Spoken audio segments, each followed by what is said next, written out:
Dedicated to the survival of American democracy in an increasingly dangerous world, this is Secure Freedom Radio with Frank Gaffney, acted as Assistant Secretary of Defense for International Security Policy under President Ronald Reagan, founder of the Center for Security Policy in Washington, D.C., the go-to man for defense and foreign policy issues, joined by the greatest minds in the security policy business, the special forces in the war of ideas at Secure Freedom Radio with Frank Gaffney. Welcome to Secure Freedom Radio. This is Frank Gaffney, your host and guide for what I think of as an intelligence briefing on the war for the free world. These days, that war is very much on the home front as it relates specifically to efforts to transform our country from within. A man who has had some extraordinary insights into one of the most important lines of attack in that fight is, I'm pleased to say, our guest for this full hour. His name is Zach Vorhies. He formerly worked as a senior software engineer for 8.5 years at YouTube and Google. He left Google in 2019. He took with him, and we'll talk more about this in a moment, a treasure trove of internal corporate documents about what Google was up to, and has been helping the rest of us understand it now for some time. And it's rarely been more important that we do understand it than it is at the moment. Zach Vorhies, it's so good to have you with us. Thank you for giving us an hour of your time. It's great to have a chance to visit with you at length at such an important moment on such a really vitally important topic. Oh, we sure do live in interesting times, Frank. I want to thank you for having me on this program. We sure do. Well, welcome. Let me start, Zach, by just asking you to give us a refresher course for those of us who remember your previous interview with me. But it's been a while. What was it about what you saw going on around you in Google in 2019 that prompted you to leave and to decide that you would become a whistleblower about what the company was up to? Yeah, so I saw the censorship that had been building in the company, and it had been gradually getting worse and worse and worse throughout 2017, 2018, and then by 2019, the company that I work for, which is YouTube, which is owned by Google, was essentially on its fourth YouTube purge of undesirables within the company. And it was such an antithesis to everything that the company stood for, including its own mission statement, which today remains organize the world's information and make it universally accessible and useful. How can you make information universally accessible and useful if you're banning it? And so I saw what was going on, and I decided that I just couldn't participate in this evil, rotten system. I felt that if I continued to aid and abet this, that I would never, be able to live with myself again.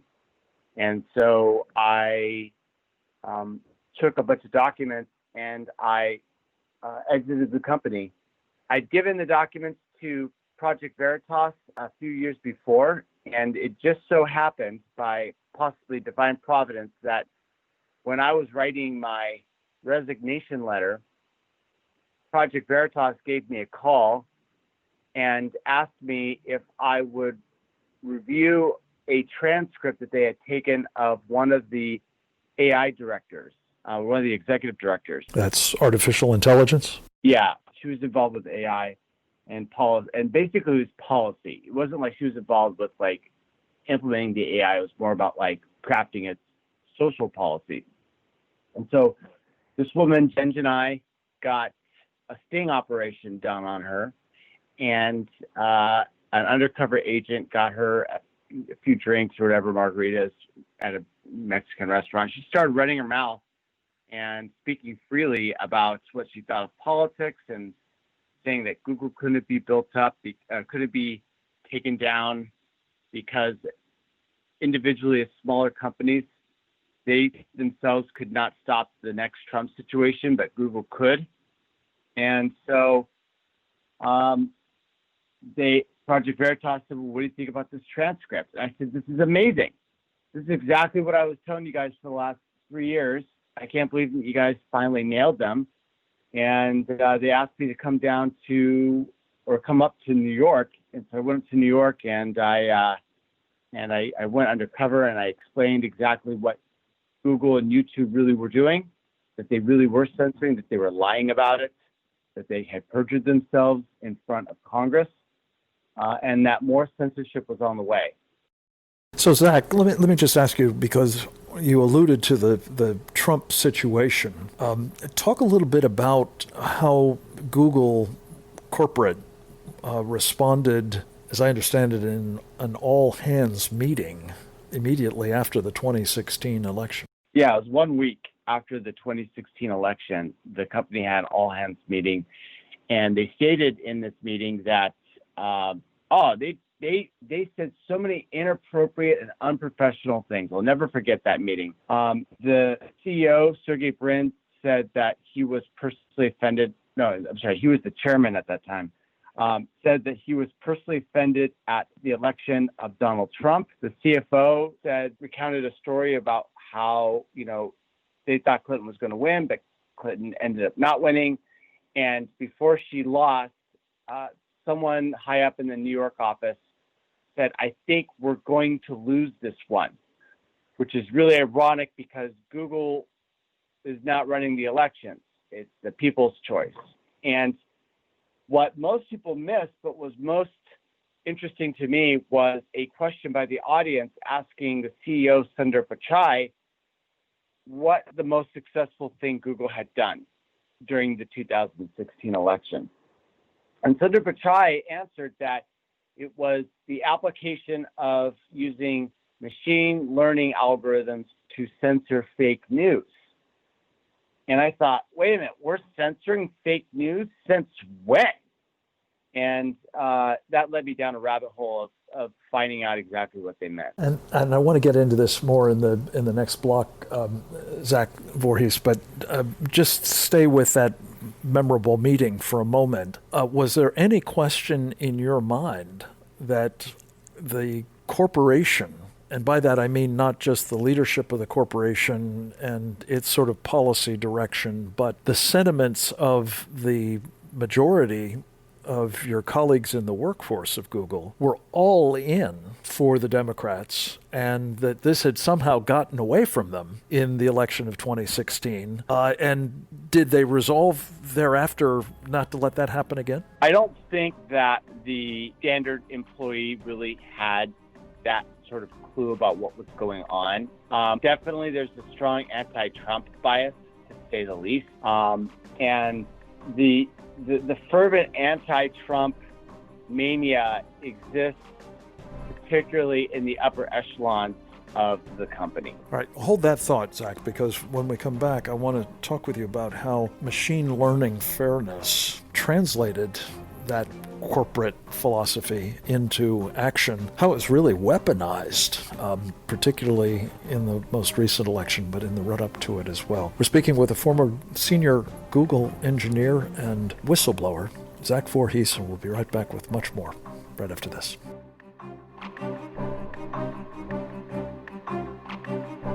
Visit us at facebook.com/securefreedom with Frank Gaffney.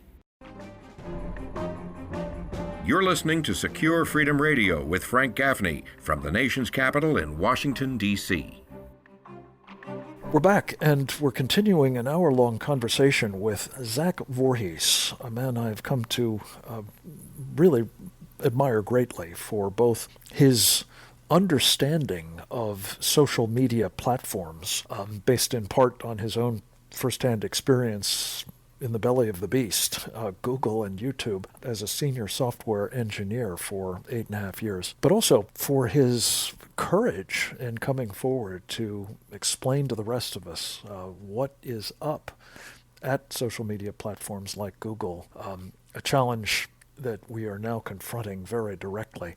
Zach, again, thank you for being with us for this very important and very timely conversation. Before the break, you introduced this term machine learning fairness as the great success of the 2016 campaign, even though it fell short as far as the Google leadership was concerned. And you specifically talked about its use in essentially censoring so-called fake news, a term that I know the social media platforms and other media have strenuously criticized when Donald Trump has used it, interestingly. But talk about what machine learning fairness is, and then how does it apply in terms of censorship? Yeah, so machine learning fairness is AI melded with critical race theory. It's the best way that I could describe it. And it's there to re-rank the entire internet. So the way machine learning fairness works is think about all the different AIs, think of AI as a circle. In that circle, you've got chess playing AI that can make, flip burgers.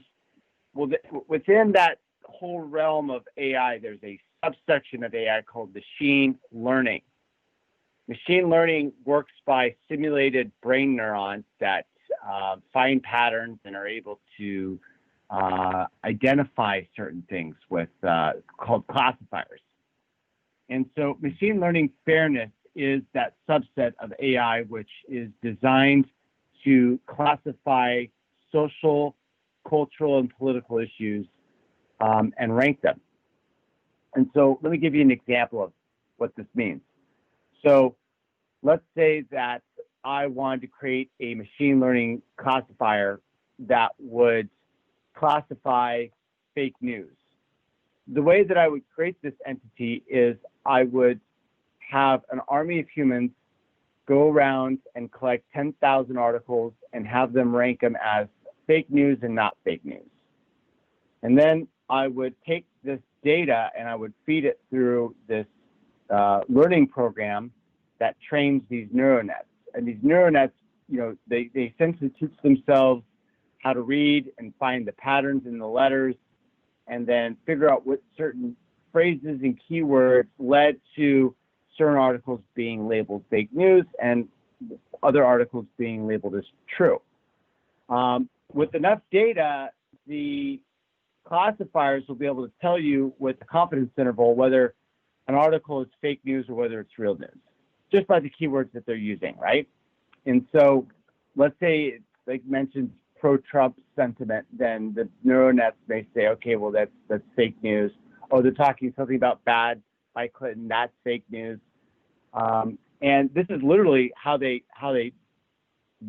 make these things. And so they've taken these machine learning fairness algorithms and they've used it to basically transform their different products. I'm talking Google Search, talking Google News, I'm talking YouTube. All of these products have had the machine learning fairness algorithms unleashed onto them starting in 2017. And I know this because I released a design document that said that this is what they were going to do. And it wasn't a letter to the employees so much as it was a letter to the managers about how to answer questions that these employees have and how they can, communicate about, machine learning fairness and the need to re-rank the internet because, we've got to de-bias it from all this white supremacy. And those are my words. They kind of like hinted around, they used dog whistles to say white supremacy, but that's essentially what they were going for, that the marginalized peoples of the world could be fixed if we just re-rank the whole internet. And it wasn't just about race relations. It was also about, like gender. Like if you typed in, men can in, Google search, it would return, men, it would autocomplete and try to say, men can have babies, men can have periods. And that was something that we discovered during the Project Veritas taping in 2019. And this is all part of rebiasing the internet. And the design docs that they have clearly state that they want to do this, and that even if something was objectively true, it could be classified as algorithmically unfair and be subject to product intervention to rebias it. Now, it's interesting, Zach, in the course of this conversation, you've gone from talking about, I think, unbiasing to rebiasing. And that seems to me to be, as Mark Twain used to say, the difference between lightning and lightning bugs. You're talking about an effort to try to, objectively get to just factual information, arguably, on the one hand, with unbias, and rebias means putting your spin on it, putting your finger on the scale, if you will, changing what people receive in the way of information so as to essentially serve up your version of facts or events. So to the extent that this algorithmic process is essentially rendering this a mechanical capability for the corporation and its various elements, this means that you can literally have the aspiration to rebias the internet universe, something that would be just absolutely beyond the capacity of mere mortals, right? This is something that machines can theoretically accomplish. And you watched it actually playing out, as I understand it, from 2017 to 2019. Is that right? Right. Yes. I saw it, and I saw it go in the search results, like the Google search engine back in, the 2000s was an amazing product. But after Trump won the election, it turned into utter crap. The ability to find information was greatly reduced. And if you tried to search for anything political, forget it.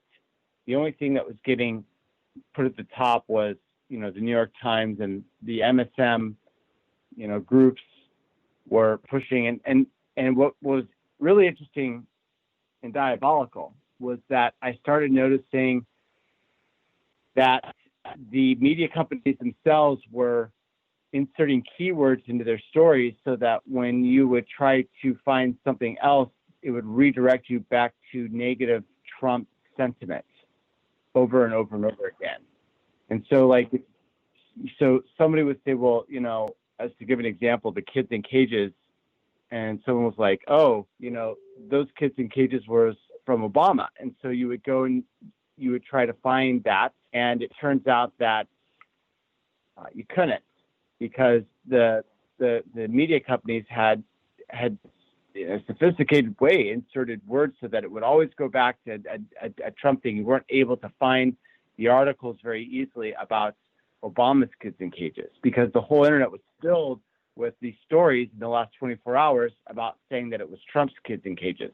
And so you're saying, when you talk about media companies in this context, it's not social media. You're talking about the legacy media companies that are generating lots of the content that are effectively colluding with the social media platforms to make sure that their products are optimized, the search engine optimization and so on. Is that right? Right. Like the New York Times, the Washington Post, MSNBC, CNBC, Huffington Post, the list goes on.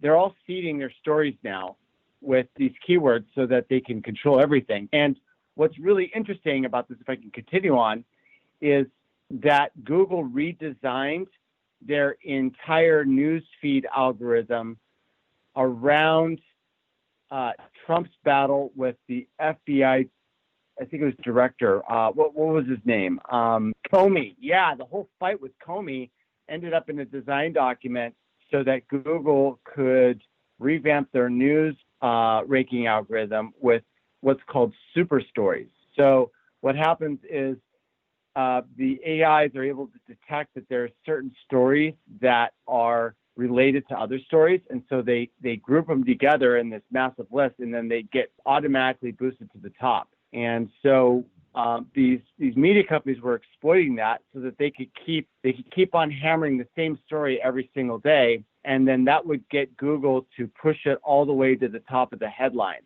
And so, at the top of their page, of their news.google.com page. And so, literally they designed their systems around political fights that were happening between Trump and his enemies.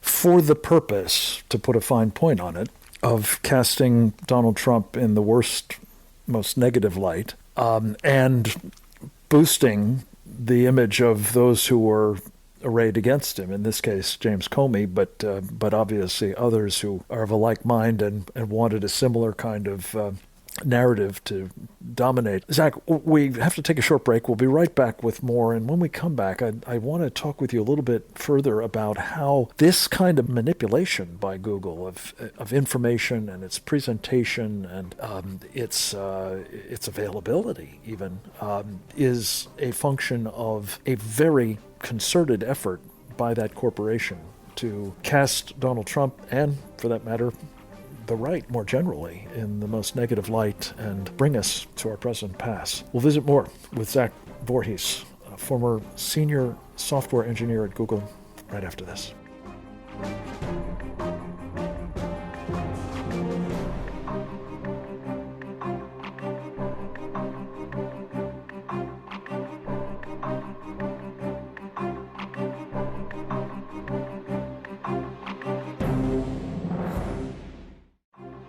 Now more with Frank Gaffney. We're back. We're continuing our conversation with Zach Vorhies. He is a whistleblower.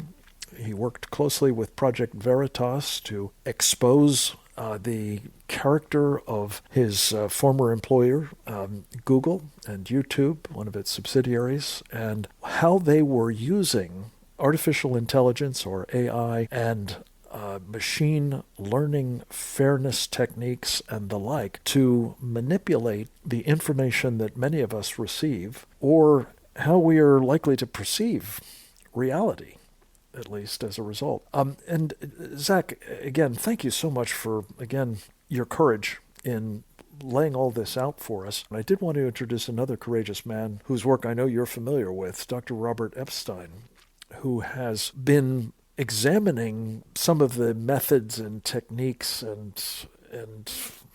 algorithms of Google, arriving at very much, it seems, the same conclusion as you have, that there's real method to their approach and that it has a powerful impact on how users of these platforms perceive reality.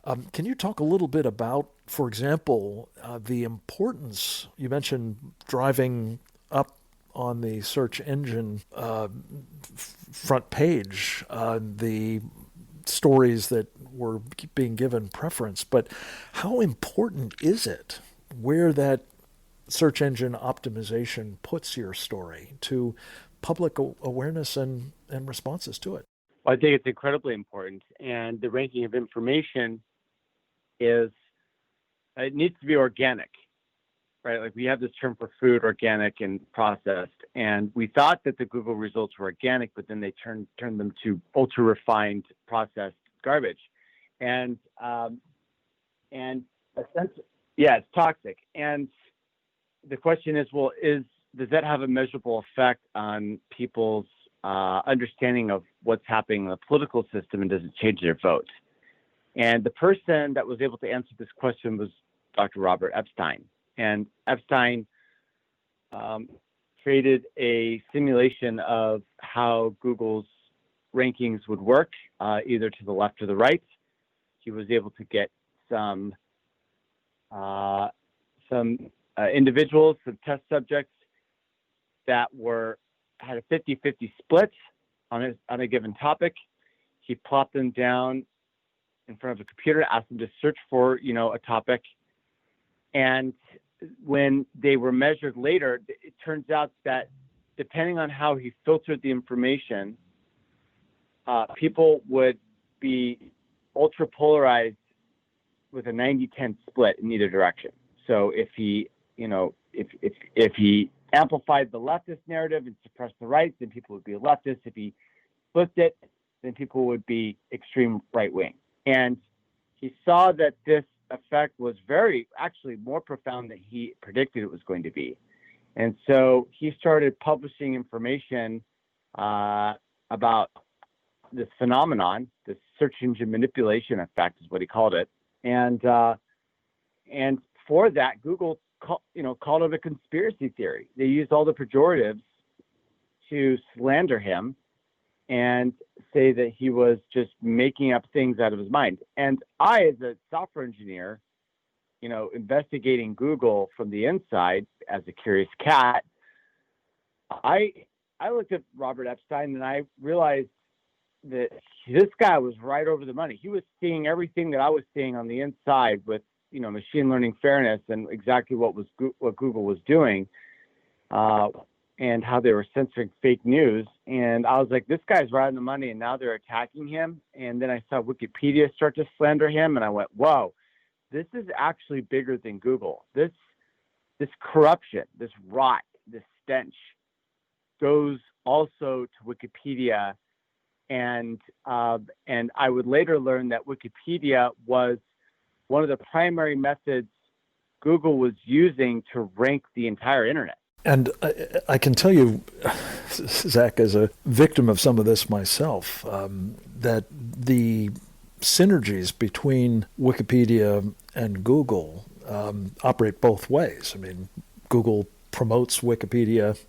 Wikipedia serves Google. And when they're in an attack mode, vilifying, canceling, silencing, whatever verb you wish to use, it is a lethal combination for sure. And the interesting thing to me is that when you watch this at work, the vast majority of Americans, I think, and probably people elsewhere around the world for that matter, have this image, certainly of Wikipedia and possibly of Google as well, that these are just objective, entities that, in the case of Wikipedia, it's this crowdsourced information platform and it's unfailingly accurate. That may be true for a lot of its entries, but when they've selected a target for essentially political warfare, it has a very unfair, unobjective character to it, and that gets amplified, of course, by the synergy with Google, as I said. To the extent that this is... Can I read your Wikipedia? Can I read your Wikipedia? Because it's right in front of me, and No. it's so interesting. I think there's... No? No, please don't. No, it's a hatchet job. Suffice it to say, it is a hatchet job, and it has been goaltended. It has been used, widely for the purposes of, as I say, a political warfare campaign against me, information warfare, whatever you want to call it. But the point is not my personal story. The point is this is an example of a phenomenon that is now very much in the process of being unleashed against anybody that the big tech guys see as hostile to their political preferences, their policy agenda, their sense of what's fake, what's not, and so on, is it not? It is, right? And they slammed the door shut on open access to Wikipedia, and it's now being used as a way of ranking the entire internet.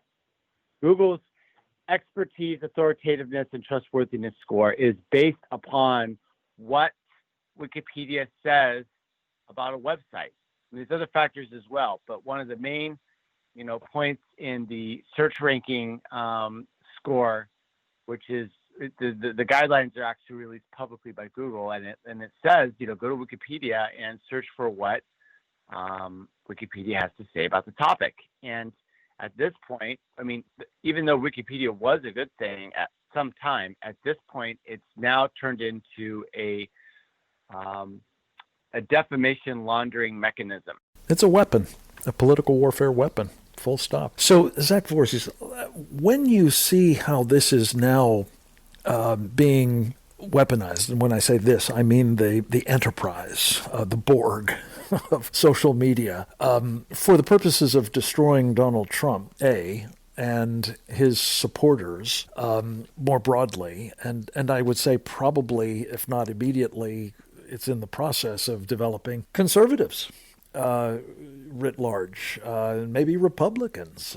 Maybe it's the 75 million of us who voted for Donald Trump. The possibilities are endless here. And I guess the question I'm getting at is, from the position that you long held of an insider in Silicon Valley and in the heart of the Google world, is there any question in your mind at all that this is a witting, purposeful, and highly disciplined abuse of the power that has been accrued over time by these big tech giants that really poses a threat, a potentially mortal threat, not just to the individual targets, but possibly to the country as well. I mean, at this point, I see Google as a hostile, militarized, weaponized force for a foreign power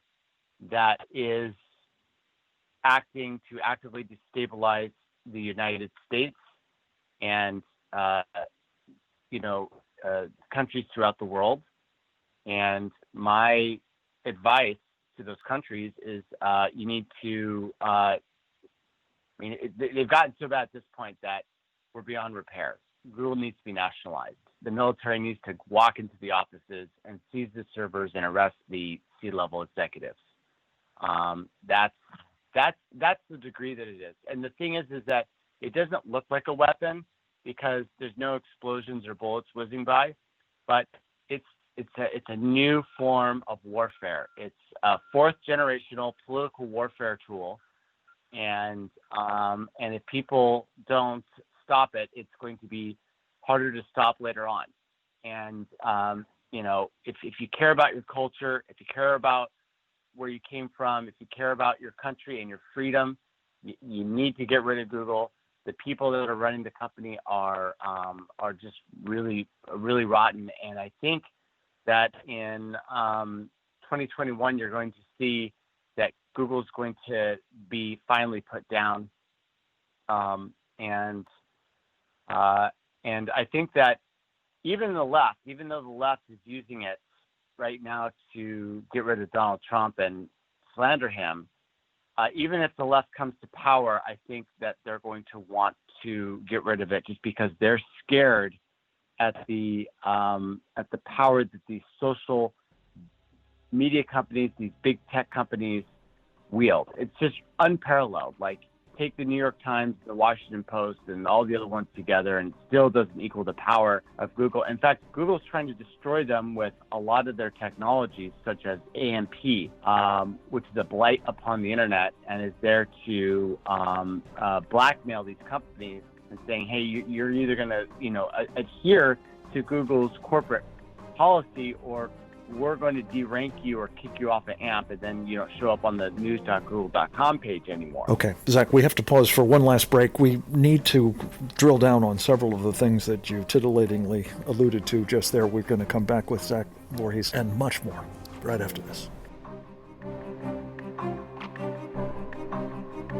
Go to securefreedomradio.org today. It's your freedom. It's your country. Frank Gaffney's Secure Freedom Radio.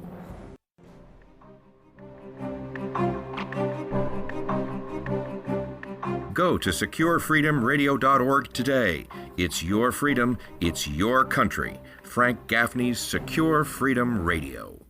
Welcome back to the fourth and final installment of this special hour-long conversation with Zach Vorhies, a courageous whistleblower who came out of Google and YouTube with a treasure trove of documents which he turned over to the Justice Department, which, not surprisingly, has done nothing with them as best I can tell. But he's shared them with Project Veritas and therefore with the world, and he has been helping the rest of us understand ever since he left Google in 2019 the real danger that it poses to our country. And Zach, you very succinctly defined that a moment ago as a mortal peril, I think, to this country and others that love freedom. Let's talk just a little bit more about the foreign power that you alluded to there, for whom Google seems to be working at the moment, and I guess the rest of social media as well, pretty much.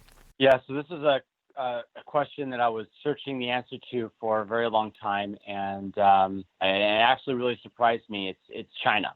China's running Google. China's has infiltrated not just Google and the other tech companies, but a lot of the media companies. And this is not something that happened overnight. This is something that happened over decades through sexual blackmail and other methods have been able to convert these companies through infiltration and get them to work as propaganda outlet for the CCP, and the goal is just simply to destabilize the United States and soften her up so that China can take the throne as the undisputed champion of the world. Boy, is this ever a timely moment to be making these dot connections, Zach, because as you know, China has, I believe, been infiltrating our society more generally, not just our social media platforms. In the case of Silicon Valley, it seems as though they've simply bought up a lot of it. There may be blackmail, there may be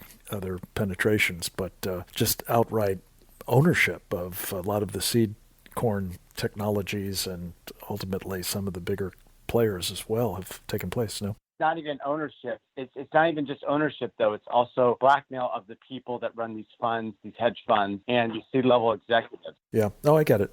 I'm sure that's all at work here. Zach, you mentioned a term that, or an acronym that I'm not familiar with, and just a quick explanation of what that stands for, AMP. Yeah, so that is a technology that's used to display stories on Google News. It stands for Accelerated Mobile Pages, and it was pushed by Google originally by them saying, hey, the news sites are taking too long to load, and we need to make it faster. So we're going to come up with a new technology that's going to increase the page load time so that people aren't sitting around waiting 10 seconds for a news article to finish loading. And so they pushed this on everyone. They said, hey, let us host it. We'll do it so that the website is next to the customers themselves so that it'll be even faster. But then they kind of switched the game and started becoming more draconian with their rules. And now it's being used almost exclusively as a political tool. And if you don't fall in line with Google's policies, then you can get removed from the AMP site. And if that happens, then you're gone. Like, you're just not going to show up on the search. So this is a powerful lever if any were needed, and I hadn't thought that any were when you're talking about the New York Times and the Washington Post and MSNBC and the like. But should anybody even contemplate deviating from Google's line, they've got this whip with which to beat them, I take it. So when you look at all of this, how does it fit into something that we've been increasingly trying to get our hands around, Zach, and that is kind of a great reset, as it's being called by globalists, notably the World Economic Forum. How does the C-suite people that you're talking about, whether it's the financiers or whether it's the Silicon Valley guys or other business leaders, now align with the sort of agenda of communist China and the desire to diminish, or at least fundamentally transform, as they say, the United States in a way that will facilitate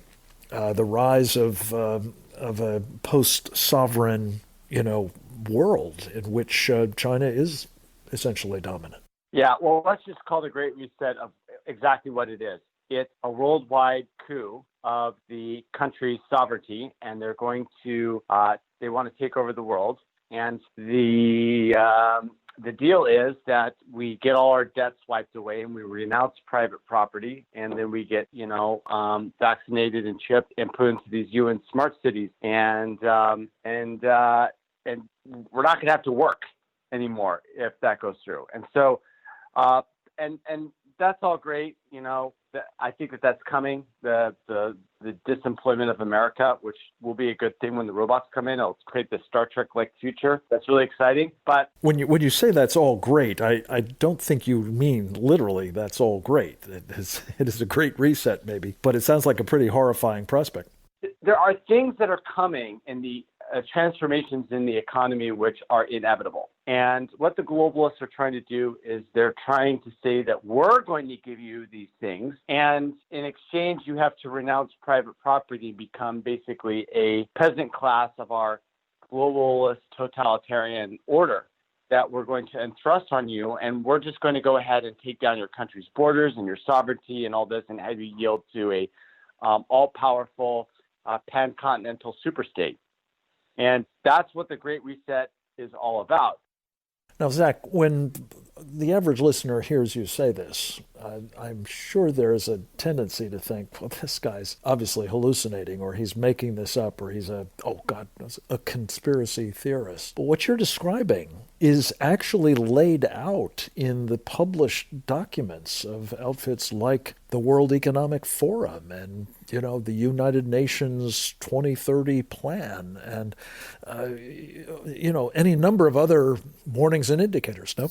Yeah, it is. And I want to remind you that I didn't start off as a conspiracy theorist. I used to laugh as a conspiracy theorist, but after finally taking them, actually trying to debunk them, I went in and went, wow, I can't debunk them. There's so much information here about what they're talking about that I actually realized that, yes, there's a plan for world domination. Of course there's a plan for world domination. People have been trying to take over the world and other people's kingdoms and lands since Adam and Eve. This isn't a new thing. This is the norm. Let me just stipulate, though, because the term is used against thee and me, for that matter, and others, there is a distinction between conspiracies and conspiracy theories.